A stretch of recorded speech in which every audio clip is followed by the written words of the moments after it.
Juin 1967. Le Moyen-Orient s'apprête à connaître un grand bouleversement. En 6 jours, des milliers d'hommes vont mourir et les frontières seront déplacées. Tout débute le 23 mai 1967. Nasser, le président de l'Égypte, a établi un blocus sur le détroit de Tiran pour être en mesure de stopper les navires israéliens. Il déclare à ses officiers: « Aucun bateau israélien ne passera, nous empêcherons tout passage de matières stratégiques pour l'Israël, même si le bateau n'est pas israélien. » L'Israël considère cet acte comme une déclaration de guerre. L'Israël demande à la Jordanie de rester neutre, mais celle-ci rejette la demande. Suite à ce refus, l'Israël s'attaque donc à l'Égypte, à la Jordanie et à la Syrie.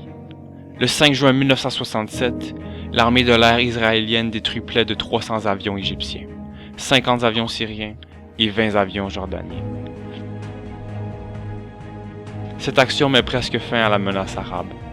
Elle est suivie d'une invasion au sol de la péninsule du Sinaï, de la bande de Gaza, de la Jordanie et des hauteurs du Golan. Privées de leur couverture aérienne, les troupes arabes sont stoppées sur tous les fronts et les territoires sont désormais sous contrôle israélien.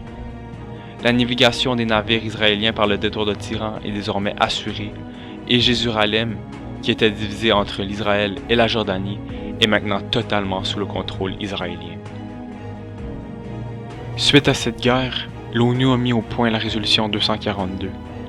Celle-ci a pour but de mettre fin à l'occupation militaire. Pourtant, elle ne précise pas comment devraient être rétablis les territoires. Encore aujourd'hui, la plupart des territoires sont occupés par Israël. Voilà pourquoi, 48 ans plus tard, les Palestiniens et les Israéliens sont toujours en conflit.